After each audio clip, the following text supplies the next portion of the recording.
Hello everyone, my name is Khushboo Chaudhary and welcome to our channel B Studiotic. आज की video में हम करने वाले हैं एमपीएस 001 के प्रीवियस ईयर क्वेश्चंस और वो इम्पोर्टेंट क्वेश्चंस जो आपके एग्जाम में आने वाले हैं। इसलिए वीडियो को एंड तक देखिएगा। अच्छी लगे तो लाइक शेयर कमेंट करना बिल्कुल मत भूलिएगा और ऐसी वीडियोस के लिए हमारे चैनल को भी सब्सक्राइब करें। साथ ही साथ आप हमारे साथ जुड़ सकते हैं टेलीग्राम चैनल पे, जहां पर आपको इन सभी वीडियोस के फ्री पीडीएफ अवेलेबल होंगे और आप हमें इंस्टा पे भी फॉलो कर सकते हैं, जिससे कि अगर आपका कोई भी डाउट है तो फिर आप हमसे वहां पूछ सकते हैं। इसके अलावा आप यूट्यूब के कमेंट बॉक्स में भी हमसे कोई भी डाउट पूछ सकते हैं। तो चलिए वीडियो को स्टार्ट करते हैं। वीडियो स्टार्ट करने से पहले एक और इम्पॉर्टेंट नोट, हम इस वीडियो में सिर्फ इम्पॉर्टेंट क्वेश्चंस कवर करेंगे, बट अगर आप चाहते हैं किसी भी पर्टिकुलर क्वेश्चन को डिटेल में पढ़ना तो सारी यूनिट्स ऑलरेडी हमारे चैनल पर अपलोड हो चुकी हैं। आप वहां पर जाकर पूरी यूनिट भी कवर कर सकते हैं। बाकी अगर आपका एग्जाम आने वाले 1 वीक, 1 मंथ या फिर 1 डे में है तो ये वीडियो आपके लिए मोर देन इनफ है। आपको ये वीडियो 2 से 3 बार देखनी है। इसके अलावा आपको लगता है कोई इंपॉर्टेंट क्वेश्चन है जो हमसे छूट गया है, रह गया है, तो फिर आप हमसे वो पूछ सकते हैं। स्टार्ट करते हैं क्वेश्चन नंबर 1 से। क्वेश्चन नंबर 1 है, discuss the meaning of rights. Rights यानी अधिकार, मीनिंग बताना है हमें राइट्स का। तो उससे पहले कुछ फेमस थ्योरिस्ट के जो व्यूज हैं राइट्स को लेके वो हम देख लेते हैं कि क्या मानना है उनका राइट्स को लेके। Jefferson argue that men have rights because they are by nature human beings. देखो, जेफरसन कहते हैं कि जो मैन है ना, जो ह्यूमन बींग्स हैं वो नेचुरल हैं, इसलिए जो राइट्स हैं वो भी नेचुरल हैं, नेचर से ही मिले हैं। Bosanquet says a right is a claim recognized by society and enforced by state। Bosanquet कहते हैं कि जो राइट है वो एक ऐसा क्लेम है जिसको सोसाइटी रिकॉग्नाइज करती है। जो राइट्स हैं वो किससे मिलते हैं? हमें समाज से मिलते हैं, सोसाइटी से, लेकिन उनको प्रोटेक्ट करने का काम किसका होता है? एनफोर्स कौन करता है? स्टेट करता है।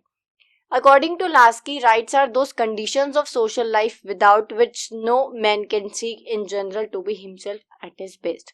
लास्की कहते हैं बिना राइट्स के कोई भी अपना बेस्ट अचीव नहीं कर सकता। अगर हमें अपना बेस्ट अचीव करना है तो उसके लिए हमारे पास जो राइट्स हैं वो होने चाहिए। नेक्स्ट है, राइट्स आर लीगल, सोशल और ethical principles of freedom.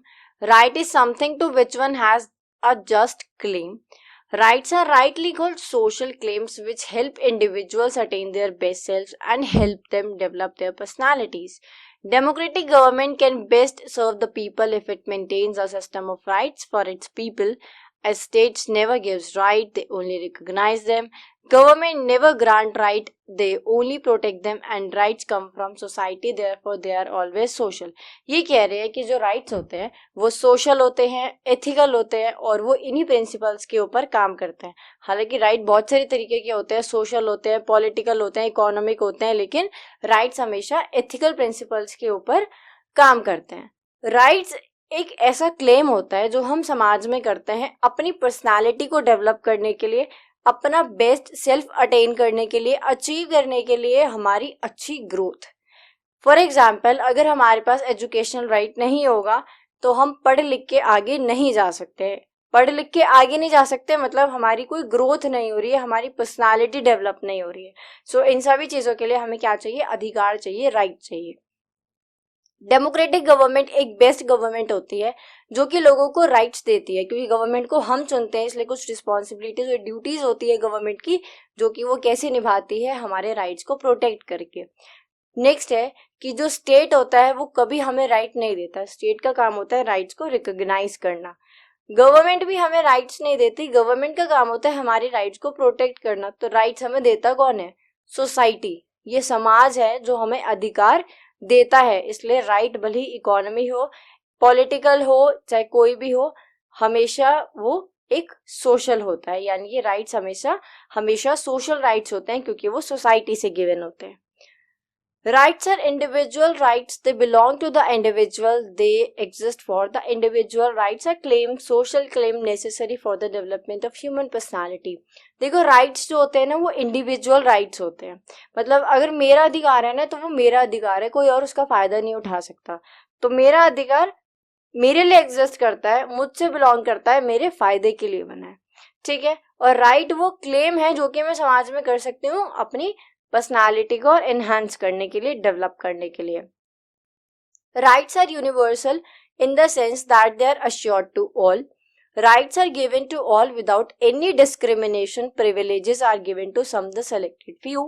Rights emanate in democratic society. Privileges are features of undemocratic system. देखो राइट्स यूनिवर्सल होते हैं, सबके लिए होता है, कोई डिस्क्रिमिनेशन नहीं होता, कोई भेदभाव नहीं होता।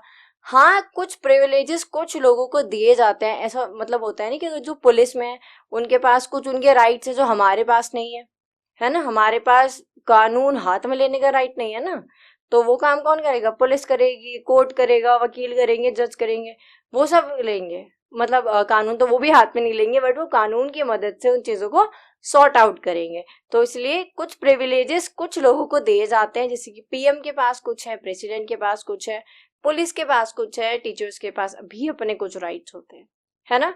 तो इसलिए राइट्स बिना किसी डिस्क्रिमिनेशन के सबको मिलते हैं, लेकिन सबको कुछ प्रिविलेजेस के साथ मिलते हैं। और जहां पे जो राइट्स है वो नहीं मिलते हैं, वो एक अनडेमोक्रेटिक सिस्टम होता है, वो डेमोक्रेटिक सिस्टम नहीं होता है। नेक्स्ट क्वेश्चन है feminist critique on public and private dichotomy. देखते हैं। देखो जब भी हम पहले फेमिनिस्ट की बात करते हैं ना, तो हमें कुछ चीजें पहले ही नोट करके चलनी है कि जो फेमिनिज्म है ये क्या है। तो ये फेमिनिस्ट होते हैं, कौन होते हैं? तो जो विमेन्स के राइट्स की एडवोकेसी करते हैं, यानी कि जो विमेन्स की राइट्स, उनकी नीड्स के बारे में क्या करते हैं? एडवोकेट करते हैं, उनको उनकी मांग करते हैं, वो कौन होते हैं? फेमिनिस्ट होते हैं। देखा है ना, लोग जो भी मतलब मान लीजिए बाहर के देशों में मतलब ये चीजें ज्यादा होती हैं, लोग मार्च कर रहे हैं, है ना, किसके लिए? कि विमेन्स को ये राइट दो, विमेन्स को ये राइट दो, इन सब चीजों के लिए। तो वो कौन होते हैं? वो फेमिनिस्ट ही होते हैं, है ना। तो यहाँ पे क्या है, जितने भी हमारे फेमिनिस्ट हैं उन सबका मानना है कि जो हमारी जो सोसाइटी है, जो हमारा स्टेट है, वो पेट्रियार्कल सिस्टम के ऊपर चलता है। पेट्रियार्कल सिस्टम क्या होता है? पैतृक समाज। पैतृक समाज क्या होता है? देखो फेमिनिस्ट का ये मानना है कि हमारी सोसाइटी, हमारे समाज में जो पावर है, जो अथॉरिटी है, जो डिसीजन मेकिंग की पावर है, फाइनेंस को कंट्रोल करने की पावर है, वो सभी मेन के हाथ में दी हुई है। चाहे वो आपके फादर हो, ब्रदर हो, हस्बैंड हो, या फिर आपके अंकल हो, ग्रैंडफादर हो, कोई भी हो, या फिर आपके कजन हो। कुल मिला के जब मस्कुलिन ट्रेट होता है, यानी कि जो भी मेन जिन्हें हम कहते हैं, सारी पावर उन्हीं के हाथ में होती है। इसीलिए वो लोग क्या करते हैं? विमेन्स को डोमिनेट करते हैं, उनको कंट्रोल करते हैं। इसी को लेके हम पब्लिक और प्राइवेट डिकोटमी पढ़ेंगे अब। So in our society things work on gender culture, not on the basis of sex biology. That's why women has only limited option. देखो फेमिनिज्म, ये फेमिनिस्ट जो है ये कह रहे हैं कि हमारी सोसाइटी के अंदर जो समाज है वो काम करता है जेंडर कल्चर के ऊपर, है ना कि सेक्स बायोलॉजी के ऊपर। Women are supposed to be physically weak and unfit for heavy manual labor.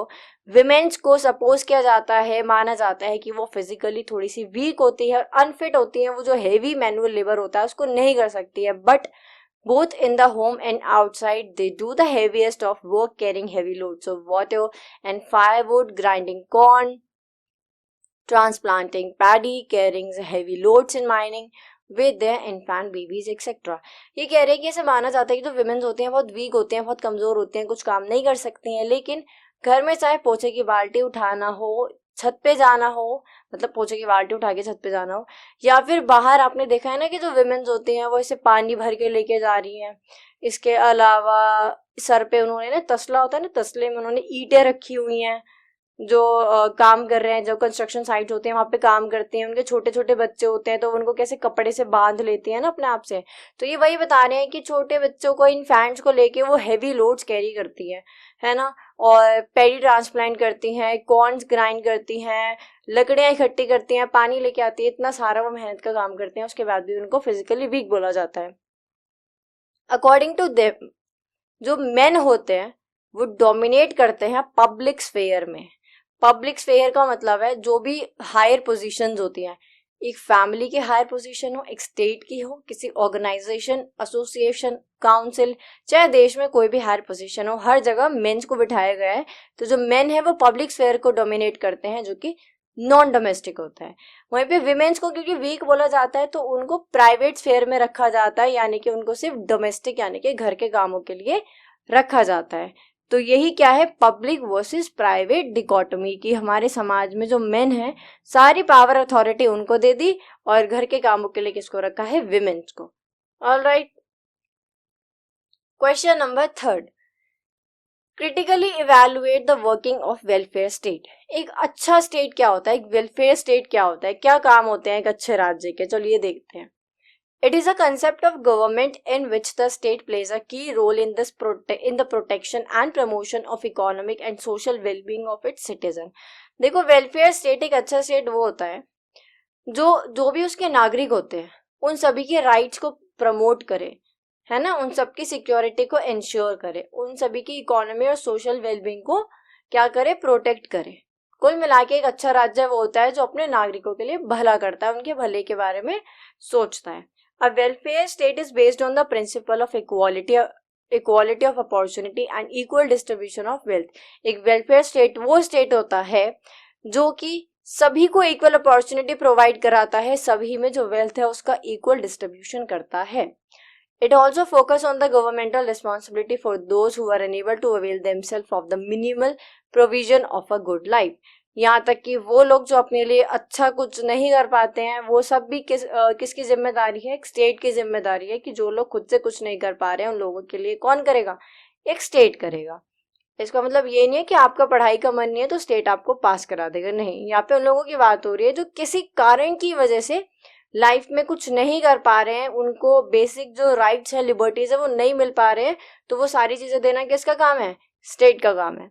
Under this system the welfare of its citizen is the responsibility of state. एक स्टेट की responsibility है क्या, सिटीजन, उसके नागरिक। There are some functions perform by welfare state. Welfare state के कुछ functions होते हैं जो उसको परफॉर्म करने होते हैं। फर्स्ट है to protect life and property. अपने नागरिकों की लाइफ को प्रोटेक्ट करना, उनकी प्रॉपर्टी को प्रोटेक्ट करना एक स्टेट का काम है। एक्सटर्नल इन्वेजन से बचाना, लॉ एंड ऑर्डर को मेंटेन करके रखना, दूसरे देशों के साथ जो रिलेशंस है उनको बेहतर बनाना जिससे कि जो दूसरे देश हैं वो नागरिकों को नुकसान ना पहुंचाएं और अगर हम बाहर जाएं तो हमारी रिस्पेक्ट हो। इसके अलावा अगर आगे जाके कोई भी मुसीबत आती है तो हमारे देश के जो अच्छे रिलेशन है दूसरे देशों के साथ वो उस टाइम पे काम आएंगे, है ना। जुडिशियल एडमिनिस्ट्रेशन को देखना, एजुकेशन को स्प्रेड करना, सभी को सोशल इकोनॉमिक सिक्योरिटी प्रोवाइड कराना, पॉवर्टी गरीबी को खत्म करना, हेल्थ इंप्रूव करना और मॉरल सोशल रिफॉर्म लाना जिससे कि एक समाज, एक राज्य अच्छा राज्य बन सके, अच्छा समाज बन सके। तो कुल मिला के ये पूरी लिस्ट थी और जो इस पूरी लिस्ट में ग्रीन टिक लेके आता है हर एक पॉइंट के आगे, वो स्टेट एक वेलफेयर स्टेट होता है और ये सभी काम होते हैं एक वेलफेयर स्टेट के। नेक्स्ट क्वेश्चन देखते हैं। Question number 4, right a note on any two theories of nationalism. Nationalism की दो थ्योरीज बतानी है। A nation is a group of people speaking a common language, sharing a common culture, a sense of common destiny, and sharing a common history. So, nationalism is also a term to describe the common bond that hold people together within a nation. देखो nation क्या होता है, ऐसे लोग जो कि common language बोलते हो, कॉमन कल्चर को फॉलो करते हो, कॉमन डेस्टिनी और कॉमन हिस्ट्री रहे हो। आज के टाइम पे इंडिया में जितने भी लोग रह रहे हैं, किसी भी धर्म से हो, किसी भी जाति से हो, किसी भी क्लास के हो, लड़का हो लड़की हो, कैसा भी रंग रूप हो, कुछ भी हो, हम सबकी हिस्ट्री सेम रही है। अगर ब्रिटिशर्स ने इंडिया के ऊपर राज किया था, हम कॉलोनी बने थे, तो वो हिस्ट्री हम सबकी है, ऐसा नहीं है वो सिर्फ हिंदू की है या फिर सिर्फ मुस्लिम की है, राइट। सो नेशनलिज्म की हम बात करते हैं कि उन लोगों के बारे में बात करते हैं जो common language, common culture, common destiny, common history सबकी सेम होती है। नेशनलिज्म एक ऐसा बॉन्ड है जो लोगों को एक साथ जोड़ के रखता है। दो थ्योरीज है नेशनलिज्म के अंदर, पहली है पेरिनियल थ्योरी और दूसरी है मॉडर्नाइजेशन थ्योरी। पेरिनियल थ्योरी के अंदर भी दो थ्योरी आती है। एक है आपकी pre model identity. Pre model identity के अंदर क्या होता है, ये कहते हैं कि जो प्री मॉडल आइडेंटिटी है, ये मानते हैं कि जो नेशनलिज्म है, ये जो फीलिंग है नेशनलिज्म की, ये नेचुरल है। आप जहाँ पे रह रहे हो वहाँ के प्रति ये फीलिंग आना कि हाँ ये देश मेरा है, ये लोग मेरे हैं, ये धरती मेरी है, मिट्टी मेरी है, ये बहुत कॉमन बात है क्योंकि ये नेचुरल है और ये काम करता है हमारे सेंटिमेंट्स पे, अफेक्शन पे। वहीं पे एक और थ्योरी है पेरिनियल थ्योरी के अंदर जो कि है सोशल बायोलॉजिस्ट थ्योरी, जिसमें हमें क्या देखने को मिलता है, ये कह रहे हैं कि चलो ठीक है अफेक्शन है, और आपका सेंटिमेंट्स पे काम करती है, नेचुरल है, लेकिन इसके साथ में कुछ मॉडर्न चीज़ें भी हैं जो हमें साथ में लेके चलनी होती है। तो पेरिनियल थ्योरी के अंदर दो थ्योरी है, प्रीमॉर्डियल जो कि कहती है कि नेशनलिज्म नेचुरल है, ये फीलिंग्स और सेंटिमेंट्स पे काम करता है। सोशल बायोलॉजिस्ट कहता है कि जो नेशनलिज्म है इसमें हम प्रिमिटिव माइंड और मॉडर्न टेक्निक को साथ लेके चलते हैं। नेक्स्ट है मॉडर्नाइजेशन थ्योरी। नाम से पता चल रहा है कि ये बता रहा है हमारे ट्रांजिशन ट्रेडिशनल से लेके मॉडर्न की तरफ। So modernisation theory, this story of nationalism broadly connect with the modern phenomena. It is the result of the process of transition from traditional to modern society. जो ट्रांजिशन हुआ है ये traditional से modern की तरफ, यह है modernisation theory.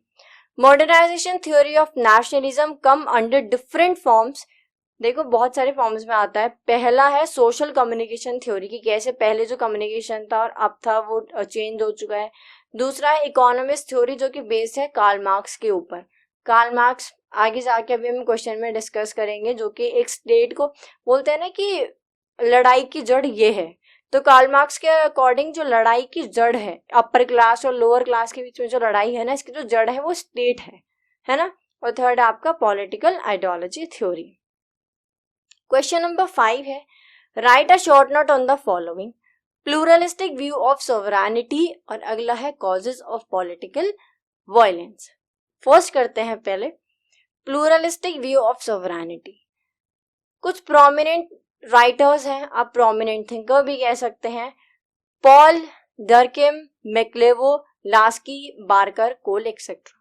So according to them, the determination was possible in old days when the king ruled with absolute powers.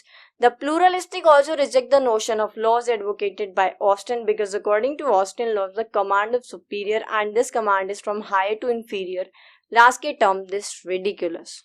देखो इसके लिए थोड़ा सा हमें ना पीछे जाना पड़ेगा, राइट। जो ऑस्टिन है उन्होंने जो ऑस्टिन कंसेप्ट ऑफ सोवरेनिटी दिया था उसमें उन्हें बताया था कि पहले के टाइम पे ना जब मोनार्की थी तो जो एक्चुअल पावर थी ना वो किंग के हाथ में नहीं थी। मतलब जो एक लैंडलॉर्ड था उसके ऊपर किंग था, किंग के ऊपर एक चर्च के फादरी, उसके ऊपर कोई और, उसके ऊपर कोई और, सबसे ऊपर जाके जो मेन इंसान था जिसके हाथ में पावर थी वो थे चर्च के पॉप। तो ये कह रहे हैं ऑस्टिन अपने सोवरेनिटी के कंसेप्ट में कि जो पॉप है उनके हाथ में सारी पावर है और वही सारे डिसीजन लेते हैं। इसी चीज को जो प्लूरलिस्टिक व्यू हम देखते हैं ये इसको अपोज करते हैं। ये कहते हैं कि देखो अगर जो किंग था, किंग के हाथ में सारी पावर होती तो हम कह सकते थे कि उस टाइम पे भी जो सोवरेनिटी थी उसको प्रैक्टिस किया जाता था।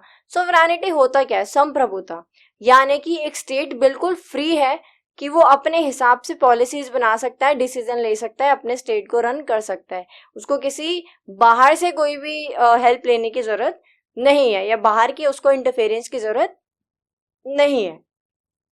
तो पुराने टाइम पे क्या था, ऑस्टिन ने बताया कि पावर किसके हाथ में थी? चर्च के पॉप के हाथ में। तो यहाँ पे जो प्लूरलिस्टिक है, प्लूरलिस्ट है, ये कहते हैं कि देखो अगर पावर किंग के हाथ में होती तो हम कहते उस टाइम पे सोवरेनिटी काम करती थी, लेकिन क्योंकि पावर किंग के हाथ में थी नहीं, उसके ऊपर 5 और लोग थे जिनके हाथ में पावर थी, तो वहां पे सोवरेनिटी नहीं थी, राइट। उसके अलावा ऑस्टिन ने ना एक हायरार्की बनाई हुई थी जिसमें उन्होंने कहा था कि स्टेट सबसे सुपीरियर है, स्टेट के ऊपर कोई है ही नहीं, स्टेट के पास इतनी पावर है कि कोई उसको बीट कर ही नहीं सकता। यहीं पे जो लास्की है, लास्की इसको रिडिकुलस बोलते हैं और बोलते हैं कि कितनी खराब बात है कि आप स्टेट को सबसे ऊपर बता रहे हो। बताना किसको चाहिए? ह्यूमंस को। क्यों बताना चाहिए? क्योंकि मॉडर्न टाइम पे अगर हम पॉलिटिकल सिस्टम को देखें तो जो गवर्नमेंट है वो कैसे बनती है? हम लोग ही तो चुनते हैं। तो जो ह्यूमंस होते हैं, हम लोग हैं, जो नागरिक हैं, हम लोग गवर्नमेंट को चुनते हैं, हम ही उन्हें सरकार में बिठाते हैं और हम ही उनको वापस गिरा भी सकते हैं, हटा भी सकते हैं। तो कौन सुपीरियर हुआ, स्टेट, गवर्नमेंट या सिटीजन? ऑब्वियसली कौन सुपीरियर है? सिटीजन, क्योंकि हम ही सरकार बना सकते हैं और हम ही सरकार गिरा सकते हैं। तो ये था pluralistic view of sovereignty. Next देखते हैं causes of political violence. So there are many causes that give birth to political violence. Some causes of political violence are, देखो बहुत सारे कारण हैं जो political violence create कर सकते हैं या करते हैं। पहला है जनरल कॉज। जनरल कॉज में कुछ भी आ सकता है। आपका एक्सेसिव टैक्सेशन आ सकता है, अगर जो सरकार है वो टैक्स बहुत ज़्यादा बढ़ा दे।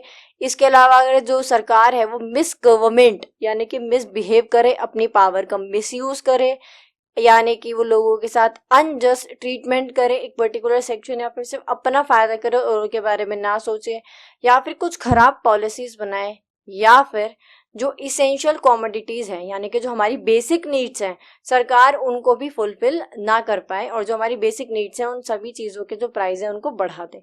तो ऐसे जितने भी कारण होते हैं जनरल कॉज में आते हैं जो कि पॉलिटिकल वायलेंस क्रिएट करते हैं। दूसरा है नेशनल सेल्फ डिटर्मिनेशन। कहीं ना कहीं जो लेटिन अमेरिका, एशिया और अफ्रीका की कंट्रीज हैं ये यूरोपियन पावर्स के कंट्रोल में रही हैं, उनकी कॉलोनीज बनकर रही हैं। अगर हम अपने देश भारत की बात करें तो हम भी कॉलोनी रह चुके हैं ब्रिटिशर्स के और उससे पहले ईस्ट इंडिया कंपनी की। तो हम सब ने क्या किया था, अपने आप को आज़ाद कराने के लिए मूवमेंट्स किए थे, लड़ाई लड़ी थी, है ना। उसी सबको क्या, वही सब किसके अंदर आता है, नेशनल सेल्फ डिटर्मिनेशन के अंदर।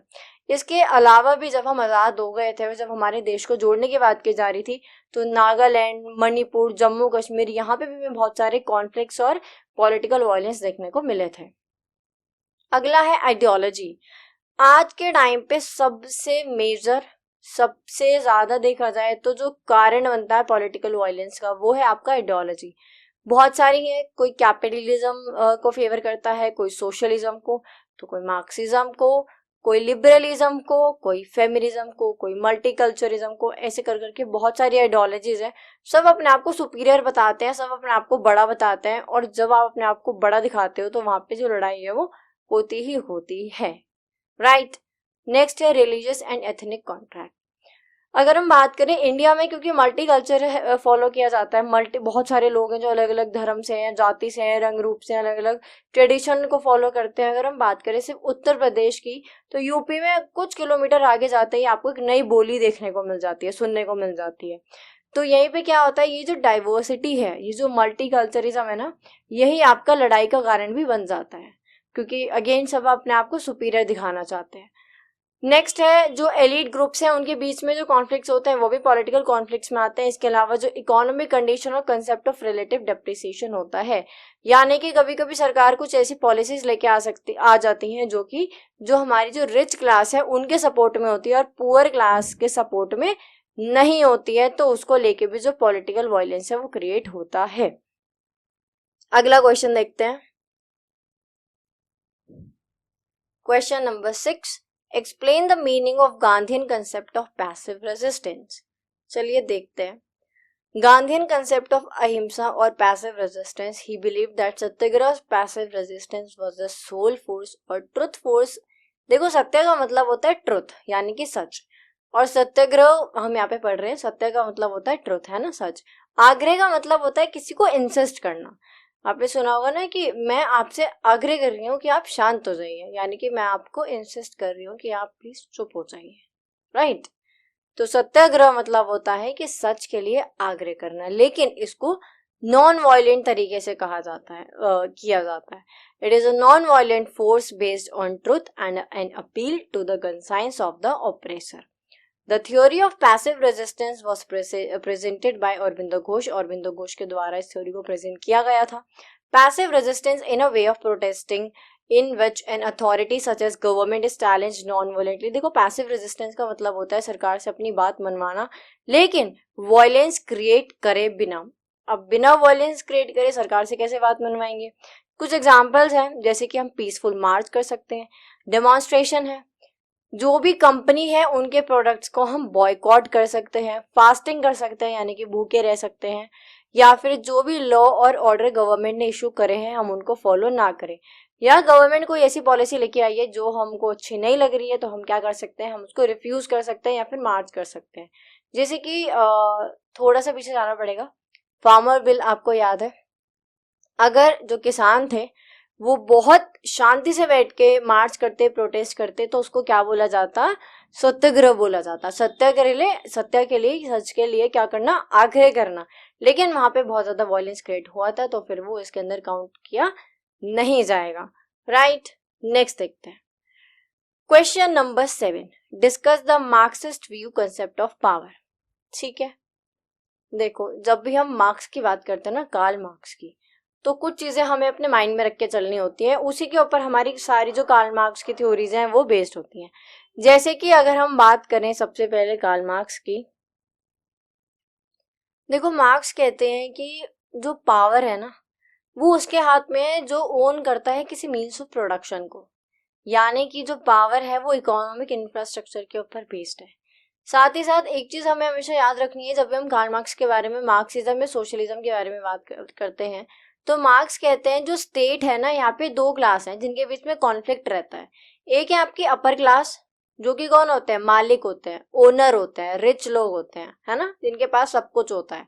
और एक होते हैं आपकी लोअर क्लास या पुअर क्लास, जिनके पास कुछ नहीं होता, जो वर्कर्स होते हैं, जिनको हमेशा एक्सप्लॉइट किया जाता है, डोमिनेट किया जाता है। ठीक है, जैसे कि अगर कोई फैक्ट्री है तो जो फैक्ट्री के मालिक हैं वो किस में आएंगे, अपर क्लास में, रिच क्लास में। और जो वहाँ पे वर्कर काम करते हैं, जिनको वो मालिक एक्सप्लॉइट करते हैं, दिहाड़ी भी नहीं देते हैं, एक्स्ट्रा टाइम काम करवाते हैं, अब्यूजिव लैंग्वेज यूज करते हैं, उसके बाद भी उनको जो उनकी वेजेस बनते हैं वो नहीं देते हैं।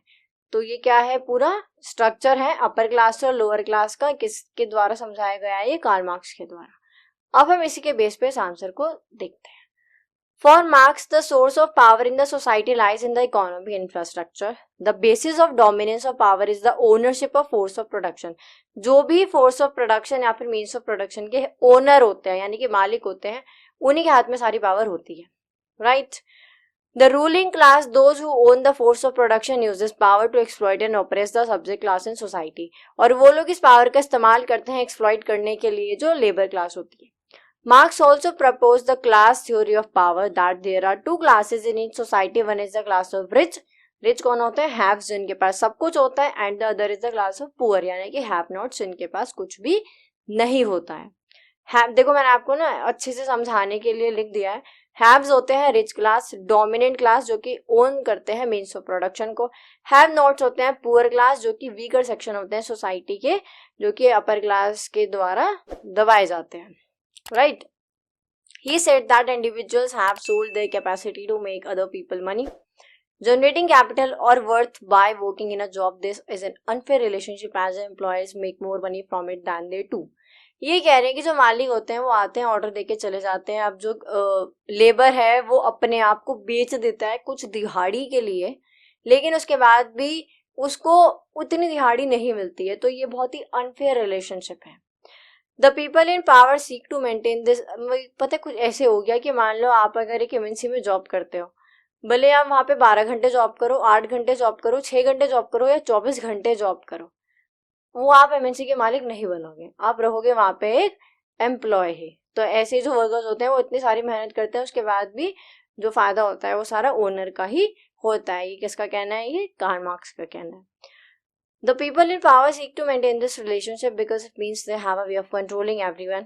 और जो लोग पावर में है वो इस रिलेशनशिप को बना के रखते हैं क्योंकि ये उनके फायदे की चीज है और इससे वो हर चीज कंट्रोल कर सकते हैं। ठीक है, if only we woke up and realized this was the case, change things in our favor, the world would be a better place entirely. Karl Marx कहते हैं अगर हम लोग उठें, इसके खिलाफ आवाज उठाएं, ये जो क्लास डिफरेंस है इसको खत्म करें, तो फिर ये जो वर्ल्ड है ये कुछ बेटर प्लेस बन सकता है हमारे रहने के लिए, हम सबके रहने के लिए। ठीक है, नेक्स्ट क्वेश्चन है question number 8। Elaborate upon John Rawls theory of justice. Most important question, answer देख लेते हैं। According to Rawls, a stable, reasonably well-off society is a cooperative venture for mutual advantage.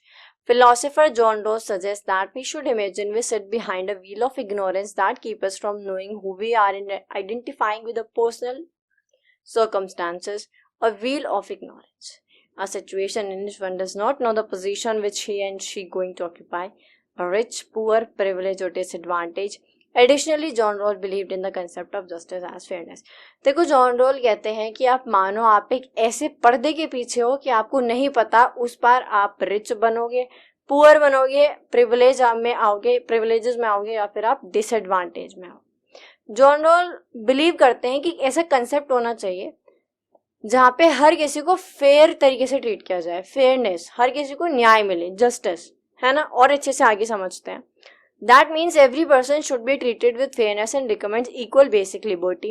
हर एक व्यक्ति को फेयर तरीके से treat किया जाना चाहिए, हर किसी के पास इक्वल बेसिक लिबर्टी होनी चाहिए, हर किसी के पास इक्वल अपॉर्चुनिटीज होनी चाहिए, हाईएस्ट पॉसिबल बेनिफिट उनको मिलना चाहिए जो कि लेस एडवांटेज लोग हैं सोसाइटी में।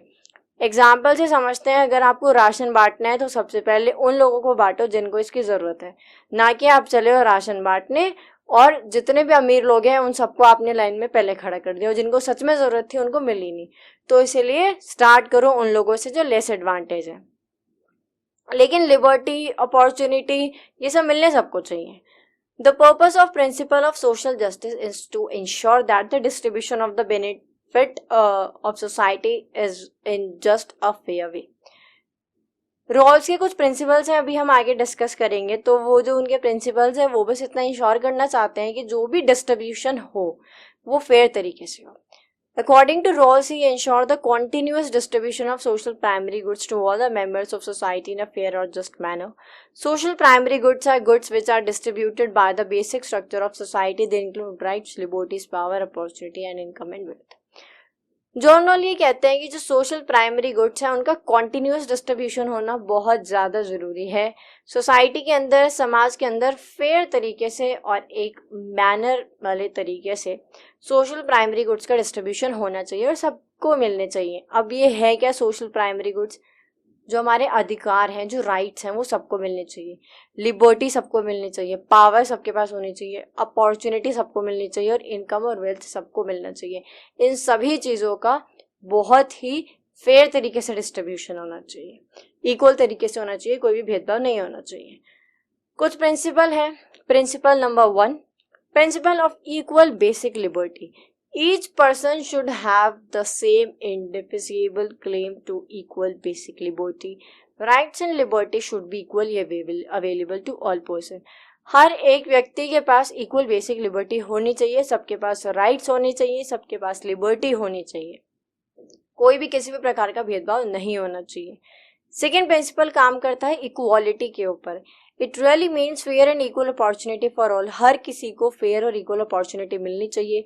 Each person must enjoy the right to equality of opportunity in respect of all office and position in society.